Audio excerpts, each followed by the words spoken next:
Hey everyone, welcome back to my YouTube channel, MeInternally. My name is Naomi, and on this channel we learn about natural hair the natural way.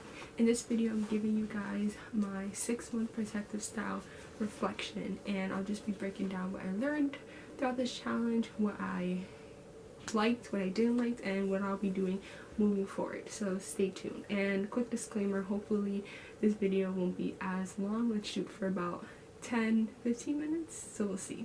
And just also a little disclaimer, or just a little tidbit for side note, I have in butterfly locks, which I mentioned in my previous video. I installed these myself, so this is how they turned out. Okay, I could link the video or the tutorial saw in the description box if you would like to check out who I watched so I can recreate this style. I will say, I'll insert a picture, I preferred how my butterfly locks turned out this year, even though it kind of looks similar. I just think this year was just more easier to install. I don't know what I was doing last year, it just worked out, but I'm a little bit nervous for the takedown process, but it went well last year, so I'm sure it will go well this year. But this is how it turned out. I would do a tutorial, but again, it feels like there's so many on YouTube already, and I really like how the girl did it. I will only, I guess, do my own tutorial if I had my own techniques. You know, I don't want to just copy someone else's video if I'm not adding on to what they already said. But this is how it turned out. I could link the hair I used though in the description box. But yeah, this is how it turned out. So let's do a 6-month reflection. So I'll say in the beginning of the challenge, I started off with my roots mini twisted and my ends with mini braids, and I had mentioned in past videos that why I prefer this is because I feel as though with mini twists at the root, or I started off with mini braids at the roots and mini twists at the end, and my logic is I feel as though when my hair is in mini braids it doesn't mat up as quickly as mini twists, even though I do really like mini twists. And then I would say towards the ends of my hair, whenever my hair is in cornrows or the whole entire length of my hair is in mini braids, for some reason I feel as though that my hair gets more dry, my ends feel really rough when I remove the mini braids, and I also experience this when I have like knotless braids or even box braids, which is why I'm not really a big fan of braids on my hair. So I decided, okay, you know what, we'll mini twist the ends because my hair thrives better in that type of environment. And I also have this theory that whenever I am sectioning my hair, when it's all the same length, my hair is able to just stay moisturized longer because the hair is not at different lengths, as opposed to if I'm grabbing sections from over here and I'm trying to pull it over here. If you can imagine like a cornrow, it tends to be more moisturized at the ends, but then as the length of my hair travels up, so let's say the back of my hair reaches about here. I'm sorry for the noise, that's my dog, and I have to walk him soon. And then the front of my hair reaches maybe like about here.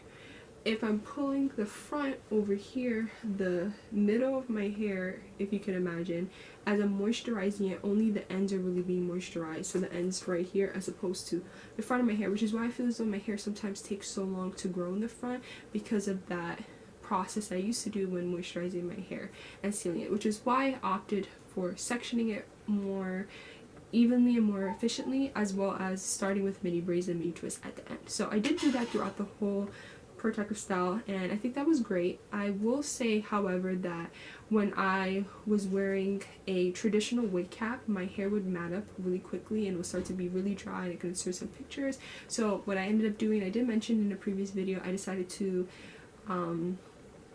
sew a silk scarf underneath my wig cap, and eventually I even started to just use a do-rag underneath my wig cap, or even, yeah, I used to use a do-rag underneath my wigs. Not even the wig cap, sorry. I used to use a do-rag underneath my wig, and that would really keep my hair moisturized, and my hair wasn't drying out, there wasn't any friction involved. So that, I would say, moving forward, if I do repeat this 6-month protective style challenge, I will incorporate a silk scarf underneath a wig cap or a do-rag whenever I'm using wigs, just in general. And I will say, moving forward with the 6-month protective style challenge, I will keep this strictly for winter. I think that's such a great time to really just protect your hair, especially with the harsh climate or the harsh weather. So that is a plus, to really give your hair that extra protection during that time. So that's that part. I will say that I did a great job with oiling my scalp. I really kept up with that, but sometimes with moisturizing my hair, which goes into the next part. So when I reinvented or revamped this channel, at first I started off with making or just purchasing store products with my natural hair journey, and I've had a couple of hair journeys, but during the pandemic I realized that okay, I think I could grow my natural hair out using strictly natural ingredients on my hair, which I started to do from 2020 to present. And I will use shea butter. I use my own Ayurvedic hair care oils, or mix up my own oils together. I will use more herbs in my hair and all those great natural ingredients, right? But after some point I started to realize, okay, is my hair actually being moisturized? So I saw this video that even though natural ingredients are good for your hair, you also have to be mindful because you can also receive adverse reactions as well. So just be mindful of the ingredients you are pairing together. So I know 1 or 2 times when I have remixed my oils, or when I would remake them, that either I didn't have all the ingredients or I was missing 1 or 2, and I was wondering, okay, can that be impacting the health of my hair a bit? So I noticed what really prompted my Protective Solid challenge was the thinning on the side of my edges, and I can insert a picture of how it looks now, and I'll even do an update on that. And I also noticed that some of my hair in the, not necessarily the crown, but like the shaft, so if I were to pull maybe like this section of my hair out, the ends will be fine, but in the middle they'll look like there's some breakage in between. So I just really wanted to focus on thickening up my hair. So, but I knew I was protective styling my hair, I knew I was moisturizing, sealing, so I just kept thinking, is it the products and what I'm mixing? So what I decided to do was, I know that, and I saw this video and I can link it down below, that even though you're using natural ingredients and natural products in your hair, you have to keep in mind too that and even for yourself, if you're someone who likes DIY products, you are unfortunately not a chemist or a certified chemist, so you still have to be mindful of what you're mixing together and make sure that, you know, the shelf life and what's being paired, if they actually agree well with each other. But fortunately, you are saving money in the process, so don't give up. Don't give up and continue to experiment and research and make your own products. So that's not to say anything bad, but I just realized, okay, you know what, maybe I should look into more formulated products. So I decided to go a little bit out and not necessarily take a pause on using my natural hair care products, the ones that I've created on my own, but I know that I am lacking a conditioner. I don't have a conditioner for my hair care line just yet, and I can link my line in the description box of the products I do have, and I do know that works really well.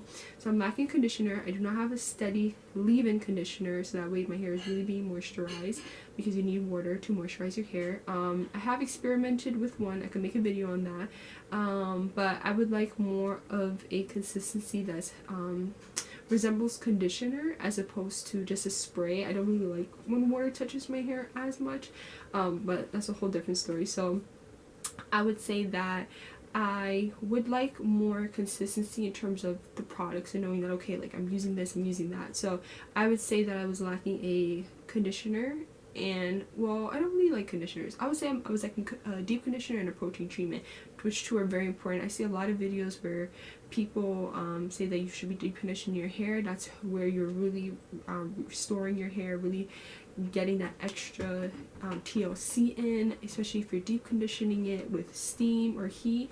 It's really penetrating your hair strands, and I wasn't doing that. And even though in the beginning of my hair care journey I wasn't deep conditioning my hair, I noticed with me over time, as my hair continues to grow, my hair requires different needs. When my hair was shorter, it thrived off of not having to use a deep conditioner, certain products such as protein treatments. But once my hair hits shoulder length, I guess based on the friction of my shirt or the material I'm wearing or whatnot, that it does require different types of treatment. So I'm just thinking to myself, okay, maybe I do need a deep conditioner. And that's not to say that I'll always need one, because some naturals don't use deep conditioners in their hair and their hair grows to amazing length. So it really just depends, and it's just really important for you to know your hair just in general. So now what I decided to do is, because I still want to stay true to my original vision and just mindset for this whole new hair care journey for myself and just using natural ingredients, was I decided to Google natural hair care brands with solely natural ingredients. So I stumbled upon 22nd Century Natural Woman on YouTube. I can link her products in the description box, and I really like her products. They're all natural, and what I decided to do is too, there's a lot of natural hair or natural luxury brands on YouTube, where a lot of YouTubers who, you know, they have grown their hair into great lengths, or they're growing out their hair, they do decide to come out like me with a natural hair care line, or just decide to formulate, or decide to I guess practice, or I can't come up with the right word right now, but just experiment, I guess, with their own hair care products or oils or whatnot. And a lot of those luxury brands, they're very expensive, which again, you can get your money, no problem, or make that change. But a lot of what I found out is, or what I see in the ingredients, so a lot of them, they do start off solely natural. You'll see coconut oil, you'll see olive oil, avocado, all those great products, but as they meet or hit the market, or they start selling them online, you see that new ingredients start to be added in, such as paraffin, which I don't know if I'm pronouncing that wrong, but which is a fragrance. And I think most people, when they do start with a DIY, their level of fragrance usually is just left off at maybe some type of essential oil. Not to say that paraffin, I'm not sure if I'm pronouncing that right or wrong, the fragrance isn't natural, but you know, I just noticed that sometimes, I can even link another ingredient I kind of would see in these luxury hair care brands, and you know, that's not to say that these products are no longer natural as what they intended to be, but for some reason their formulas change a bit. I want to stick to my mission, like I kind of said before. So what I decided to do was I googled products that are mostly natural, or not mostly natural, all natural. So 22nd Century Natural Woman has great products, great ingredients. I would say I tried her deep conditioner, I tried her leave-in conditioner, which I really liked, and I tried her shampoo bar. And then I also went to Natural Rose, I think that's her name. She has a shea butter that I also tried, I really like. I experimented with one of the products too. I also went to, I also really liked Alakay Naturals. I have to go back to her as well. And then I went back to Natural Club. And I was also mindful with the ingredients or the products from Natural Club, because one or two of them, they do have those other ingredients like I have said before. And there's one leave-in conditioner by Camille Rose Natural that I really like. It's one in this orange bottle. That's pretty cool too. Haven't used that in a while. They do have one ingredient, I think it starts with an O. I can link right here, or put in the subtitle. I do like that, but I just haven't used that in a while. So I also say all this to say that, even though, please also look at the ingredients too, because I was also, for so long, I was afraid to try the different products because I was afraid that those ingredients were so harsh, but that's not necessarily the case either. Sometimes there are certain ingredients, I can link another one right here, that they might sound difficult to pronounce, because sometimes it is, but also because we might think, oh, that's a harsh product or harsh ingredient, we shouldn't put it on our hair. But then when you do the research, you'll see that, okay, it's derived from coconut oil, it's derived from rapeseed oil. So it really just depends on the type of ingredient, so be mindful of that. And then also, sometimes people say stay away from sulfates, and some people might like sulfates on their hair, or some people say stay away from grease, some people might like grease. Now I will say though, I did try one ingredient, I don't want to say, or one product, and I don't want to say which one it is, because I don't want to shade anyone, but I will say one of the products I did try, I think mine is better, to be honest. So which was kind of cool in a way. I will say or suggest to anyone who does make their own DIY products, or they are trying to grow their hair care line, that you should purchase or look at other people's products, not necessarily to copy, but just to see, okay, what is going well with theirs, why is this selling, and just compare it to your product. What's the smell like, what's the consistency like, and just really see. And I really do think the product I do have works better for my hair as opposed to the other one, but it was still nice to try that product. But I digress. But I really did like the product I did try. I just think that that product was just better for my hair, which is okay. You also see online people say that, oh, I tried this but I didn't like it, or I tried this but I did like it, someone else didn't. So it really just depends. So that's all that for ingredients. So I will be starting to incorporate more store-bought products with natural ingredients. I would say the next part that I realized was I should be washing my hair more frequently during this challenge, or I should have, because your hair grows from your scalp. You want to make sure your scalp is healthy, it's clean. I probably wash my hair maybe once, probably like 2 or 3 times during this challenge, and I had a good amount of buildup. So even moving forward, what I'll do is I can monitor how much buildup is on my hair, and then from there, that's when I'll decide when to wash my hair. So instead of just thinking, and this is even a tip for you guys too, so sometimes when you scratch your hair or scratch your scalp, this might sound gross, but you might see a little bit of buildup under your nails. I think that's a good indicator as to whether you should wash your hair or not. Keep in mind, I'm only using natural ingredients, or natural ingredients on my hair, so the buildup that I see on my scalp is going to be very different from someone who's using store-bought products, or if you're chopping on different products and mixing them together, you might see more of a cakey residue, especially if you're using gels. So it really just depends, or not necessarily in case you're using gels, it just depends, but you just have to be mindful. So I think even moving forward, when I do see that type of residue under my nails, that's a great indicator for me to know, okay, I can wash my hair, instead of just thinking, oh, okay, I'm gonna wash my hair once a month. I'm gonna do it every 2 weeks, because I know within 2 weeks I'm not going to have buildup on my hair. That's just how my scalp is. But now when I reach the 1 month mark, I might see some sort of buildup, or maybe approaching month 2. So instead of waiting the 3 months like I originally did, that might be too long, and then I won't be maybe achieving as much length, because again, your hair is growing from your scalp, and if you have too much buildup, that's really blocking your hair from really not necessarily growing, but it's blocking the nutrients, I guess, from transferring to the length of your hair, if that makes any sense. So what else would I like to discuss? So I would say also moving forward, what I would like to do, or how I felt during this protective style journey, I really did like how I was able to embrace my natural hair during this challenge. So what I mean by embrace my natural hair during this challenge, I feel as though that I was able to wear my hair out during this protective style challenge. I really wasn't expecting to do so. I thought I was going to use mostly wigs, and what I ended up doing was I decided to put on a hair scarf from time to time. I would wear my mini twist out. I really like the claw clip style, which I hope to do a tutorial on one day, and that really allowed me to just embrace my hair, because 6 months is a long time, or some might think it's a long time of protective styling their hair, and you might get bored. Some people like me, I'm used to changing up my hair a bit, because I like to change my style, and if you always have on one style, you might get bored after some time, or you just might want to cleanse your hair. So it was really cool switching it up. I did alternate my wigs.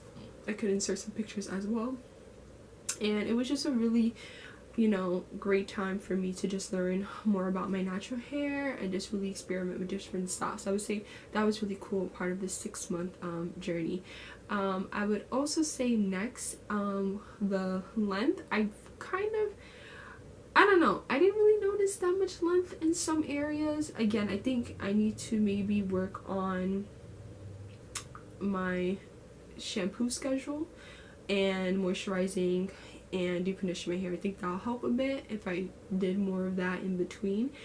I will say though that the thickness, if you saw my results video, my thickness did improve quite a bit, and even the breakage in some areas in the front of my hair did improve. So I think that was very important for me to notice. So it did make me think that, okay, health over length every day, all day. So that was really cool. I think I mentioned in my original video for the protective style challenge that if nothing else, I would really like to achieve some level of thickness in my hair, which I did, which I was super excited about. And I'm just going to be mindful of that. Again, I will definitely revisit this 6-month protective style challenge again. Who knows, maybe next time I'll do it strictly all with mini twists, and I won't use wigs, and I'll just use my hair. Maybe I'll use more scarves, add beads in my hair. Maybe I'll do mini braids with beads at the end, or mini twists with beads at the end. So who knows. I'll also say that I think moving forward, what I'll do too is, for the summertime, I would like to go on another protective style. So maybe sometime in June to maybe, actually, so what I want to do, my actual goal is from, I guess, maybe June to November. Actually, I can't talk right now. November, let's see, I want to do a protective style from August, September, October, November. So a 4-month protective style in preparation for a trip I'm supposed to be going on, because I would like to get either knotless braids or full-on, I want to get full-on braids actually, and I feel as though that type of style I haven't done before myself. I could try, but I might want to pay someone to do it, and I know sometimes hair salons, they're more rough with your hair, and I really want to make sure my hair is prepared to handle that. So we will definitely see. I'm also thinking about potentially putting heat on my hair next month, but I have to see first, so definitely thinking about that. But it won't be all through, it'll be with a U-part wig, and I'll flat iron like the front of my hair, so we'll see. But yeah, so definitely have some challenges in mind and goals for myself. So I think that's pretty much it for my 6-month reflection and what I'll be doing moving forward. But yeah, I'll definitely visit this again in the winter time for possibly November to March, April, around this past time for next year, just to see how my hair will grow. I'm sorry I'm all over the place. Usually I write everything down. I'm still always all over the place, but today just feels like so much more different.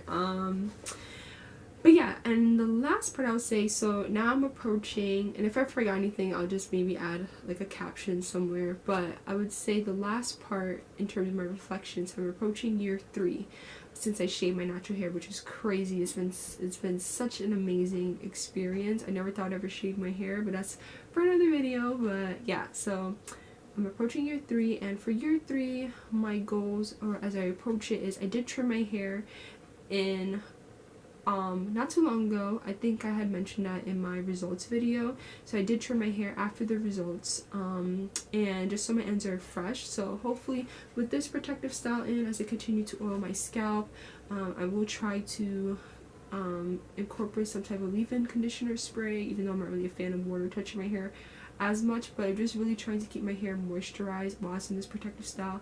Kind of want to do a video as to why butterfly locks are a great protective style, but we'll see. But yeah, I really would like to just gain back some of the ends I trimmed off, or at least get close to that between now, so it's April to July, so I have May, June, July, 3 months, so we'll see. Yeah, we're close enough. My goal still remains the same. What I was hoping was at the end of the 6-month challenge that I could get the front of my hair to reach shoulder length, but it's taken a little while. But hopefully by the end of this year, it's a little hopeful, wishful, but we'll see. But definitely by the end of 2024, I should have my hair at shoulder length, and that will be a whole other video as to why that's such a milestone for me. The back of my hair has surpassed that. It's approaching, I would say, either armpit, even bra strap in some areas, but you know, we'll definitely see what's gonna happen. But yeah, if you partook in this protective style challenge with me, let me know what you thought.